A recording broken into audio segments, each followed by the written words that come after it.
Don't sit on my boy! Make me.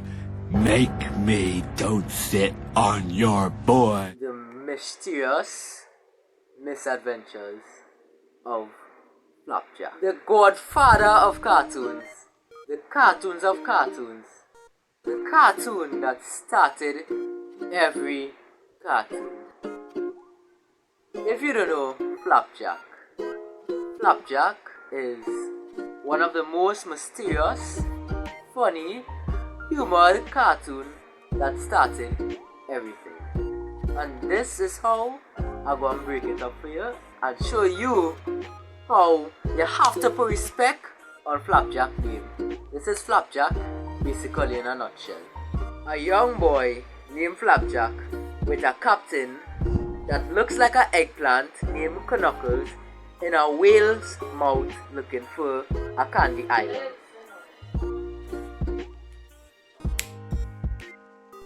So this is how it basically started. In 2001, after graduating from his School of Animation, Thurop Van Orman found himself a job in Cartoon Network in the animation industry. Then, Thurop had an idea.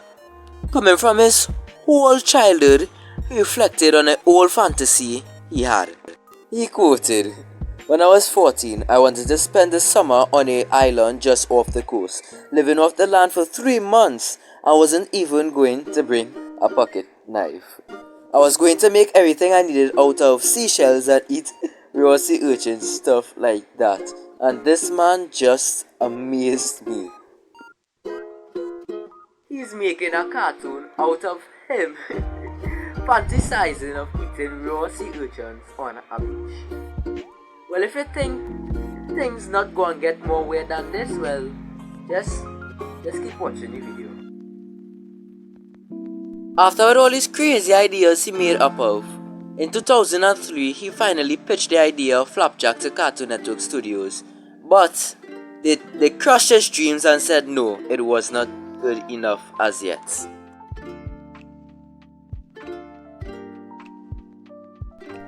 After his first pitch wasn't so successful, he did not give up. He did not stay depressed because he failed his pitch.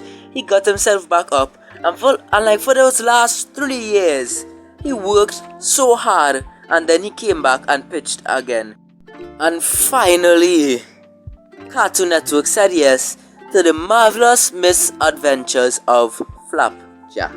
So, instead of being depressed that his first pitch was not successful, he picked himself back up, worked over for them 3 years, came back, pitched again, and the company finally said yes. This is a good life example. Somebody quote this, somebody quote what I'm going to say right now. Success isn't easy, but if you work hard, you will get there. And we get a quote! After hard work and writing, Flapjack finally got premiered in 2008. To tell you how determined this man was into his work in Flapjack, if you don't know the intro, I will leave a clip right here with the intro. Flapjack! Hey, Flapjack! Come with me, we'll go and see a place called Candy Island! He said he carved those puppets with his hand with wood for this intro. Besides the writing and storytelling in Flapjack, the thing that caught people's eye the most was the animation. Just the mixed content, stop motion and bits in the episodes make the animation, let's make it perfect for everybody to see and express how the episode is. It forms the episode. You're all going to die. What? Like its twin sister Chowder, the stop motion was did by Screen Novelties in Hollywood. Let me be honest, I could talk about Flapjack whole day, and I really cannot explain or write why Flapjack was so amazing. So the only thing that I could explain right now is for you to just go and sit down and take in an episode of Flapjack, and you could understand why Flapjack was so great. But really, if I was going to try to make you watch an episode, one episode that I recommend you watching is Flapjack Sea Legs. This episode actually won a Grammy Award. Yes, this is a Grammy Award winning episode from Flapjack. And this episode basically tells you why Flapjack is Flapjack and why it's so great. Also, a topic that I'm going to touch on and talk about a little later is people that made this episode. Oh my goodness, Bobby, what is that? Oh my. So in this episode, Flapjack and Bobby were singing to a fish trying to convince the fish to be their friend. And naturally, this is a sweet starter episode. This also shows the relationship between Bobby and Flapjack, of Bobby the motherly character to Flapjack and how deep the connection with each other is. But like all Flapjack storylines, things just get weird very quickly. They bumped into two humongous giant legs in the middle of the ocean. And these things are kinda normal in Flapjack because of Flapjack curiosity and the way how they animate certain scenes. Yeah, this is like a normal video.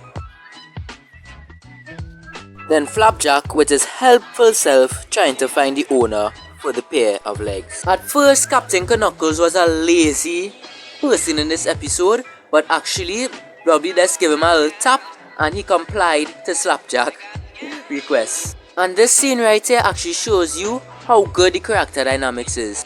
Flapjack is a helpful person who always wants to help somebody.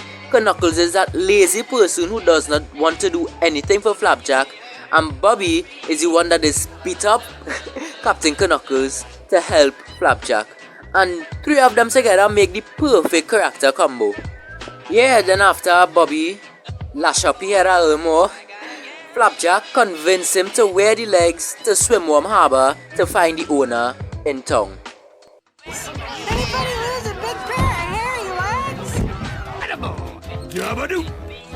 And watching a legend-like character wearing legs made the scene so funny. After Knuckles, yeah, he had big legs, so he just got greedy and started to wreak havoc all over the harbor, which led to Flapjack dismay and he got depressed.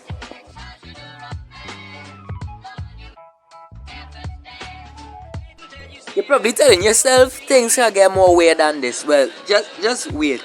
After Flapjack got depressed, he had a psychic, he had a spiritual talk with a fish, which led the top half of the legs to come back and take back the legs. And Captain Knuckles' legs got so jealous and just ran away.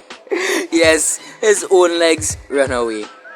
And this right here, folks, is Flapjack in a nutshell. Flapjack is a helpful person trying to help everybody, and Knuckles take that helpful energy and abuse it and pays for everything in the end. But unfortunately, when the decade came, Flapjack finally came to an end.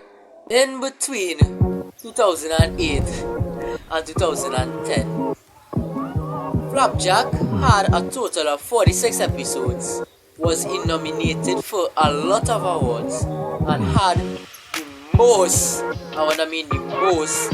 terrible ending in cartoon history. But the things that happened after Flapjack ended were unprecedented. Who would have known that the animation community would have grown so big and better than it was before? Let's skip to 2012, where all the good cartoons came out. Adventure Time. One probably is the biggest and most famous cartoon to come out in our generation of cartoons. Shrimp, aka Damn James Bandit, was an artist on Flapjack before he went to Adventure Time and became the background designer of Adventure Time. And if you watch the background design of that cartoon, that you will get blown away. And its cartoon sister, Regular Show, was made by J.G. Quintel. He was a creative director on Flapjack before he made Regular Show. So you get my point now? I hope you're feeling me. Then a writer-artist on Flapjack got a cartoon pickup by the House of Mouse of all places, and his name was Alex Hirsch. And if you don't know Alex Hirsch, he's the creator of Gravity Falls, my favorite cartoon, and probably is the most popular cartoon of all. You didn't think things would get more crazier? Let me cut to 2014 now. Can you remember the mini-series Over the Garden Wall? Probably one of the most beloved series and best mini-series that come out in this decade. Made by a storyboard artist, Patrick McKell. You could guess where he's from? Flapjack 2. So really it's not irregular for thousands of artists, creators, cartoon creators to come from one cartoon. But to believe all those amazing artist creators come from one cartoon alone, Flapjack, it is just amazing. Because it is kind of impossible for all those creators again to come together to make one cartoon. And that is why the reason Flapjack is so important, and you have to put respect on its name. And this was Flapjack in a nutshell.